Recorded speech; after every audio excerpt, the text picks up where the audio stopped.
Yes, guys, I'm Si. Welcome to Cardiff City World. The championship is back, baby. It's been a painful couple of weeks, especially if you're a Cardiff City and a Welsh fan. But for Wales fans everywhere, it's been a painful week. But for Cardiff fans, it's been a brutal couple of weeks. And look, it's football. It is what it is. But it hasn't been enjoyable, let's say that. So let's get back to it. It's Good Friday. Hopefully we're in for some good football. Sunderland are bidding to bring an end to a 7-game winless run in the Championship, where they make that trip down to the capital on the unusual time of a Friday afternoon, of course. But Cardiff ended the international break on a low with a poor defeat versus their derby rivals, Swansea City, and it was a very poor performance on the back of some good performances as well, which made it that extra bit of disappointment really tinged in there, because they'd been in good form and it was poor they didn't turn up. But this is their first opportunity to set it right. And as if you're not familiar with the way we do the previews on Cardiff City World and Ace Podcast Nation, we look at the opponents first, we look at their team, players to watch, the tactics, and then we switch over and we look at Cardiff and important players, etc. You know the score. But Cardiff brought a 4-game winning run into that Swansea game, and they'd beaten Stoke, Bristol, Huddersfield, Ipswich in that period. However, they were beaten 2-0, and it was a very, very poor performance. Cardiff currently 11th in the Championship. They boast a record of 16 wins, 5 draws, 17 defeats in total from their 38 games, with 53 points. Left them 8 points off the playoff places. Probably unrealistic to say Cardiff are still in the playoff hunt, but mathematically they are. You know, and look, that sort of 8 points can go quickly in the Championship. We all know this league. Cardiff and Sunderland sit 11th and 12th respectively. Cardiff do have a bit of a cushion of that 5-point gap between the two sides, although Sunderland have got a much better goal difference. In terms of the playoffs, I think it's probably a step too far, and I know a lot of fans would like to see some of the youth players blooded now. And I know there's another portion of fans who think while the playoffs are still in sight and still within reach mathematically, you should play your strongest side, etc., etc. So there's a bit of a balance to be made. We'll discuss both, but we're going to obviously start off with Sunderland, and they entered the international break on the back of a 0-0 draw with QPR, and it's going to be interesting what sort of form Sunderland come in, because they've been very poor. They had that, as I mentioned, that 0-0 draw, but that ended a 6-game losing streak, which is almost unheard of, but very, very poor. Mike Dodds remains in charge of Sunderland, and it is an interim base after Michael Beale, which was a bit of a debacle, him leaving the club. You can't get away from the fact they probably had an up and down season, to say the least. They finished 6th in the Championship last year, were very impressive following their promotion back up to the Championship. They did just miss out in the playoffs to Luton Town, and they are one place behind Cardiff, so there's a lot to play for. They're 13 points off the playoffs, so I think probably that's too much. But they've actually lost 4 of the last 5 games against Cardiff, including a 1-0 defeat where the two sides met in Sunderland at the start of the season. And actually, I thought Cardiff City were very impressive in that game. Like, it was the almost like the perfect away performance. Kept it tight at the back. Didn't let Sunderland create too many clear-cut chances, and then towards the end of the game really hit them on the break, scored a good goal. And actually they should have scored another one just after they scored Mark McGuinness's goal. Mark McGuinness scored in the 87th minute, and they had another chance, a really clear-cut chance straight after on the break, and they didn't take it. So look, there's no doubt about it, right? If Sunderland can find the form now to finish the end of the season, find the form they had last year, they're a good side, and they've got some good players, and they're very capable of playing some good football. And as Cardiff City fans will know, when a team comes to Cardiff and they're out of form, they usually suddenly find their form when they play us. But Cardiff are missing a few players. They're missing McGuinness due to a hamstring injury long term. Jack Alnwick, Keane Atete will have late fitness tests. Perry Ng, who's the joint top scorer for Cardiff City in all competitions this season, has managed 6 goals. He will be back in the 11 for Friday's game. Carlin Grant, Ryan Wintle and Cyprus all expected to come back in as well. Sunderland manager Dodds has confirmed during his press conference this week that Jensen Sealt will require an operation on his knee injury, which means that the centre-back is facing up to 9 months on the sidelines. Patrick Roberts is unlikely to be risked after an injury to his hamstring, and Jack Clark, is probably also facing a late test on an ankle issue. Corey Evans, AJ Alisi are back in training for Sunderland, which is a good shout. I quite like Corey Evans as a player. He reminds me a lot of his brother in certain things he does, particularly on the ball. Long-term injury absences in Rusin, Huggins and Sirkin for Sunderland, and Luke O'Neill, who has missed Sunderland's last 2 games through suspension, will return for this match, while there could also be a role at centre-forward for Joby Bellingham. So let's have a look at Sunderland. It's an interesting one because as bad a form as they've been in, it's a very capable side, and you can only look at, like, we'll go through their probably predicted possible 11, whatever you want to call it, and there's some players in there, particularly at championship level, some really, really good players. And I mean, I've just mentioned one in Joby Bellingham. He's an excellent player. Hasn't quite, or should say hasn't quite, probably isn't at the level his brother was at the same age, but who is at the end of the day. His brother is a particularly special talent, and I think Joby Bellingham is an excellent footballer in his own right. And I've been very impressed with him. Very impressed with the way he goes about his business. He works hard. He's got a lot of quality. Impressive, got to say. So let's have a look at this Sunderland. We like to go back to the last game they played, which was pre-international break versus QPR. I mentioned it just now. They had the 0-0, which ended the run of 6 losses on the bounce. The manager said, he was a little bit disappointed with the performance, but he said they worked hard, and he is trying to get bodies back. Still sounds like they've had quite a few injuries, so he'll be looking to get some people back. And on Joby Bellingham, it's interesting. Like, he's been touted to play up front against Cardiff, but against QPR he played in that double pivot with Neil. He is a very flexible player, and he's a player I'd keep an eye on. I think, look, I don't think it's like groundbreaking for me to say, like, keep an eye on him and he looks like he's going to be a player and a half, but I think he's so versatile and quality on the ball, and as I mentioned, he works so hard. Like, I really feel like even if a Premier League club doesn't take a risk on him, I feel that maybe another Championship club may come and try and spend some cash on him. Look, I would love to have him at Cardiff. I've got to say, I think that's how I rate him a lot. Generally speaking, you'll see Sunderland line up in a 4-2-3-1.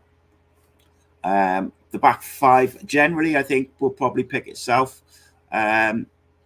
Maybe Corey Evans comes back in. I don't think so. He's depends how much he's trained over that international break, I guess.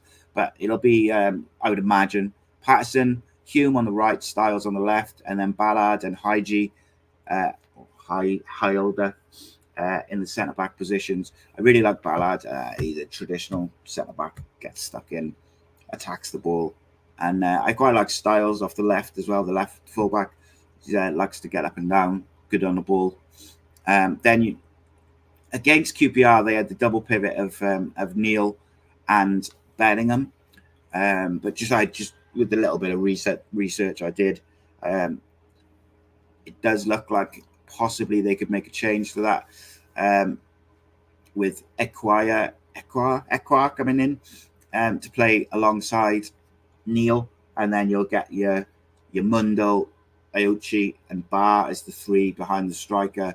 And then, look, I mean, do you know what? I'm going to go against what I've been reading.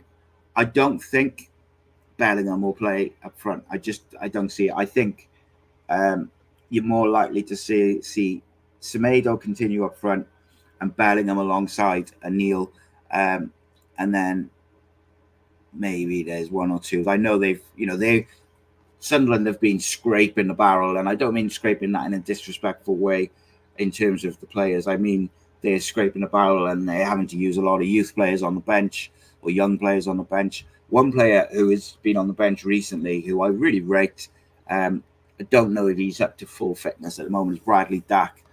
If they can get Bradley Dack playing now and towards the end of the season, he can be a massive asset to them. Even an aging Bradley Dack is a quality Championship footballer. Can play in the wide areas, can play in the 10, play up front, midfield. He play everywhere, and he is a quality footballer. Really up there in modern era of Championship football as one of the best. Maybe affected by injuries and things like that, but in terms of consistent Championship players, I think Bradley Dack is right up there. So it'll be interesting to see if Sunderland can get him on the pitch and fit and playing for the rest of the season. I don't think it'll be any surprise to many people, but my man to watch for Sunderland, and from a Cardiff point of view, is Joey Bellingham. I think, like I mentioned, he could do it all. And I think one thing Cardiff have done quite well this year is then whoever's played in the number 10 position or the attacking midfield position has done a good job on the deepest laying midfielder to try and stop them dictating the play, particularly when it's been Ruben Corwell in that position. He's done it a few times. And I think, Neil and Bellingham will try and dictate play from that midfield area. And I think that's where the game is probably going to be won and lost this time around. I look at the Sunderland players and I do like the left-hand side. They've got Styles and they've got Barr. But the right-hand side defensively is also Cardiff's stronger side. So I think that could be a bit of a battle. But I just look at the midfield of Neil, of Bellingham, of Ayuchi, and I think that could be a really interesting battle between the two teams. As we move on to Cardiff City, in many ways, I don't think there'll be a great deal of surprises in the Cardiff City selection. But in my opinion, so normally I try to go with these predicted teams. I'll try and go with what I think the managers are going to do, not necessarily what I would do. But I think for this one, because of how bad the Swansea City performance was, I believe that I'm just going to give my opinion on that starting lineup a bit more than I perhaps usually would. Look, first and foremost, Halworth didn't do anything wrong, keeps his place. Perry Ng is the most consistent Cardiff City player in the side, probably alongside Carlin Grant. However, had an absolute average game against Swansea. He was bang average, then that's probably being kind. So I think he will want to get out on the pitch. He will want to make a point to Cardiff City fans to show that it was an off game. So I think he retains his place at right back. I'd imagine Nat Phillips and Gutas will be centre backs. No McGuinness at the moment. The left fullback, I believe Jamalu Collins will come in. Wilson Esperand looked really. He just looked like the occasion got to him. Really fraught. Just no composure on the ball. Really rattled. I got to be honest. And look, he's a young player. Can happen in a hostile atmosphere, a big game. He's been pretty good since he's come in on loan in January, but I thought he was poor. Maybe he just needs a rest. Although we've had the international break, so maybe he's been able to get it out of his head. But I wouldn't be surprised to see Jamalu Collins come back in. Hasn't played for a while. And then this is where I think is really interesting for Cardiff. So I believe that the manager will play Joe Rawls, Siopis as a 2. I would completely switch it up for this game. Ryan Wintle doesn't do it for me. He has had a little sort of runner period where he's been pretty good, but doesn't do enough for me on the ball. I feel like, particularly at home, Cardiff need a bit more than a lot of energy and runs around and tries hard, and with the greatest of respect to him. So Siopis is, straight in, one of the best defensive midfielders in the league. So he goes in alongside. For me, it would be I'd bring Turnbull in there. I want to see Turnbull playing in that deep position now. I don't need to see him in the 10. It doesn't do enough there for me. I think he'd be more effective as part of a 2 with the deep line midfielders. And I think now, with the last few games of the season, I want to see Siopis and Turnbull build a partnership ready for next year, which will also help with the number 10 position. But I want to see Turnbull alongside Siopis. Turnbull's really good on the ball, and he has the ability to play through the lines. And one of the criticisms I aim at Ryan Wintle quite often is that his passing is so lateral. It's sideways all the time. It's very rare you'll see him break a line, or you'll switch play, or he'll move with carry the ball and progress the play. And I think we need that. Like, to get the best out of Siopis, you need someone next to him who can progress the play and progress the team up the pitch. Joe Rose does it, but he doesn't have the legs to be that combative midfielder who's good on the ball, but also can get about a bit, nice and mobile. And I think Turnbull offers that. So I want to see Turnbull, Siopis in the 2. I do not want to see Josh Bowler on the right-hand side. He's on loan. He isn't going to sign next year. I hope he's not. He's not going to sign permanently. I'm not really interested in seeing him unless we absolutely have to for the rest of the season. And look, if he was the best player in the side or the best option at right wing, all right, then maybe you could make an argument for it. But as far as I'm concerned, he's not the best option for a number of reasons. He's very, very inconsistent. He doesn't work hard enough. He's got a bit of a bad attitude sometimes. Haven't been impressed at all. Don't see the point in playing him unless we have to at the moment. So on the right-hand side, I think I'm going Ollie Tanner. It's a home game. Let's get the crowd up before the game with the selection. Let's get at Sunderland early. Let's play good football, and let's press high and try and be a progressive team. So let's see Turnbull alongside Siopis in the midfield. Let's see Tanner on the right and give him a run of games, because he's going to be here next year. Bowler isn't. So let's give Ollie Tanner 4 or 5 games, starting at least an hour, and see what he can do when he gets a run of games. Like, we've seen Ruben Cornwell improve through the season with a run of games. And actually, the thing which has been unfortunate for Ruben Cornwell is every time he gets a bit of momentum, he gets rotated. Whereas when he gets those few games in a row to start, he's done very well. So on the right, I'm going Ollie Tanner. On the left is an interesting one, see? So yeah, a few weeks ago, I would have probably gone with Bowler off the left and said, play on the left, beat your man, put the ball in the box. But I want to see Cardiff be progressive, be attacking, and actually really try and get at teams. So I would play O'Dowda on the left, Tanner on the right. I think, by the way, just to cut in quickly, I think the manager might play O'Dowda at left back instead of Wilson Esperand and not Jamaica Collins, but I'm just talking about what I would do. I would play O'Dowda left wing. I'd play Tanner right wing. The number 10, I'd get Ruben Colwell in there. He's just had a very successful spell with the 21s. Probably should have been in the Welsh squad for the game Tuesday to come off the bench. It was probably I thought he was very unfortunate not to make the squad. And he could have been a player that we could have put on at the end there. And, especially when you consider Ramsey didn't get used. I expect Ramsey to be on the bench. I'd be very surprised if he starts. Looked way off the pace against Swansea. Gave away a few free kicks. And understandably, he's been out for a while. So Colwell would be my number 10. And then up front, I'm going Carlin Grant. As I say, I want Cardiff to be progressive. I want to see Cardiff getting in and around Sunderland's defence, getting in behind and moving.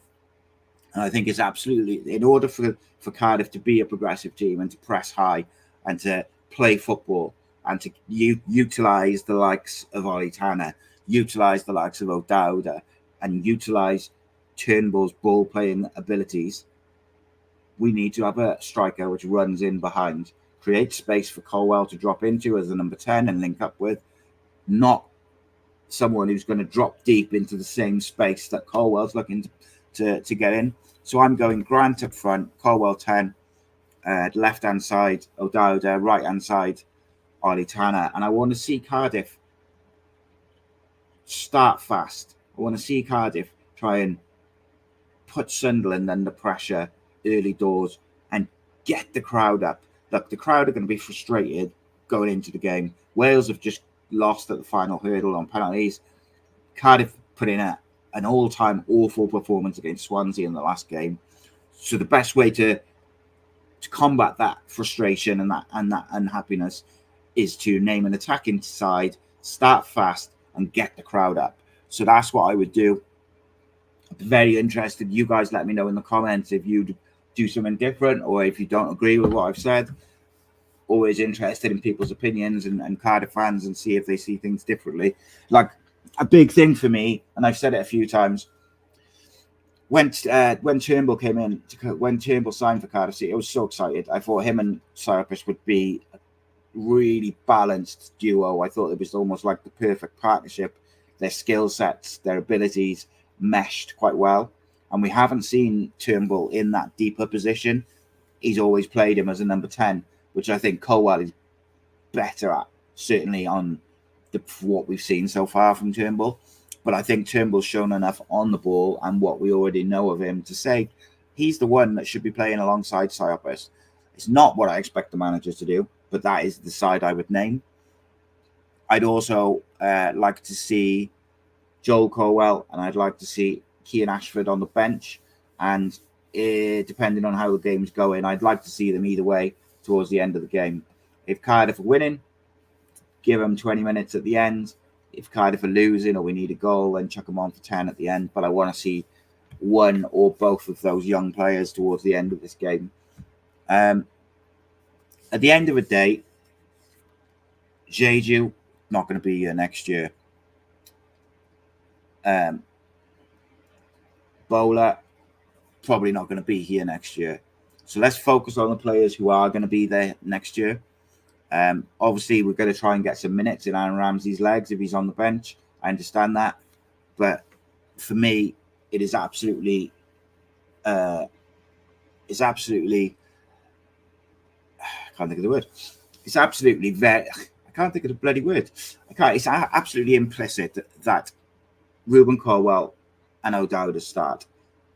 And in the same way, I think it's vital that Turnbull is the one who plays the deeper midfield role. Although I think the manager will play something more like NG, Phillips, Gutas, O'Dowda. And then I think he plays Raul, Cyprus, Bowler, Turnbull, Grant, and Jeju or Mate. I think Colwell will be on the bench. I think few of the others I've mentioned will be on the bench, and we'll see O'Dowda at left back, which I think is an absolute waste. It's not that I don't like Wilson Esbrand.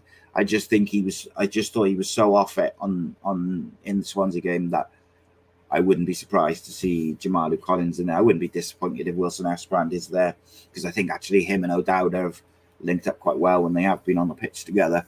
So I'd be quite happy to see that. The one to watch for Cardiff for me is between two, really. Ruben Colwell has had a very good season. I think he's been exceptional, but I think he's been very good. I think if he can play week in, week out, I believe that he will develop into what we think he is capable of doing.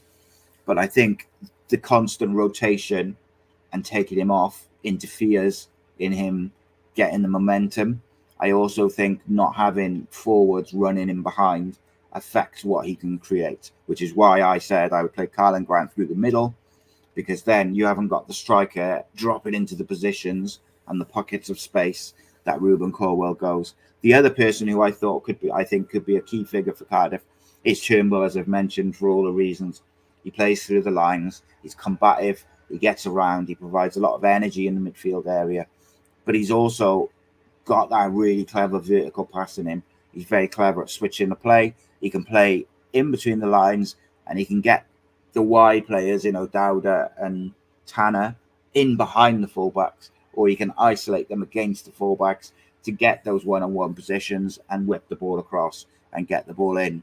And then you have, and I know the manager, for instance, has questioned whether Grant's lack of height is a problem if he plays centre forward, but I think the position that Colwell plays as their 10 negates that, because he's going to be in and around Karlan Grant a lot of the time. So if you do need to go a bit more direct, for whatever reason, maybe the press is good in the midfield and you need to play it in a bit more direct and then play off. You can use Colwell's size. You can use the fact that Ruben Colwell is not your stereotypical number 10, and you can play off him instead of playing off the number 9, if that makes sense. In terms of my predictions, please drop your predictions in the comments. Let me know what you think the score is. I think it's going to be a very tight game. However, I do believe if Cardiff can start fast and get an early goal, there's potential in this Sunderland side to crumble. They're not in good form. They haven't been in good form for a while. So when teams are in that really poor run of form and they're lacking in confidence, early goals and early pressure can cause them to kind of crumble a little bit. So I'd like to see Cardiff really get after them.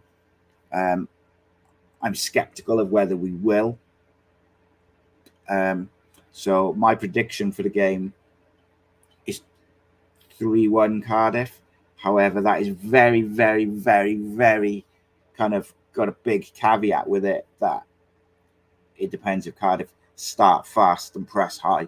If we sit off and we try and keep possession and slow the game down, I think that allows Sunderland to settle, and they have got players who can trouble us in your Joby Bellinghams, your Styles, your Bars. They can cause problems for Cardiff if Cardiff just allow them into the game by just playing this possession-based kind of slow football. Possession-based football can be a very good tool, but only if it's done with a purpose. And we haven't too many times this season, Cardiff, particularly at home, have kind of just been happy to keep the ball without doing anything with it. Keep the ball, yes, but have purpose and use it to break the lines and progress your team up the pitch and create chances. So that's your Cardiff City versus Sunderland preview. We'll be back over the weekend with a post-match show, the Flower Hour. We'll have 5 things we learned from Cardiff versus Sunderland, which will probably be tomorrow night. Flower Hour will be on Saturday. We'll have even more content. Cardiff City World is Cardiff City content 7 days a week by fans, for the fans, featuring a whole range of content from vlogs to live podcasts to recorded podcasts to interviews. We've got an interview with ex-Cardiff City captain Roger Gibbons coming up soon, and a whole host of things. If you haven't got your ticket for Ace Podcast Nation's live event with City Legends with Willie Boland on the 10th of May in Pontypridd, then please do get your tickets. The description, all the links and everything, and the way to get tickets are in the description. Only £10. Be another great night. The Pearce, Chopra, and Andy Campbell ones were absolutely phenomenal evenings. Really intimate, really great times. Few beers, spend the evening with your ex-Cardiff City players, your heroes in some cases. And be absolutely, it's going to be a cracker. Willie Boland, cult hero, absolute top bloke, and I cannot wait for that. So make sure you get your tickets. I'll be over on Ace Podcast Nation in about 14 minutes with Rodri Giggs. We'll be talking Kobe Manu. We'll be talking Jurgen Klopp's replacement. And we'll also be making our list of top 10 defensive midfielders in Premier League history, among other things. So join us, me and Rodders. We'll have a good crack, good laugh. Join us at 8 o'clock over on Ace Podcast Nation. Like, subscribe, share, all that good stuff. Spread the word to your Cardiff City friends about Cardiff City World, because it's only going to get bigger. It's only going to get better. Everything has been going up in terms of growth, and we've got some big, big plans. If you want to get involved and you're a Cardiff City fan, hit me up. Nice one.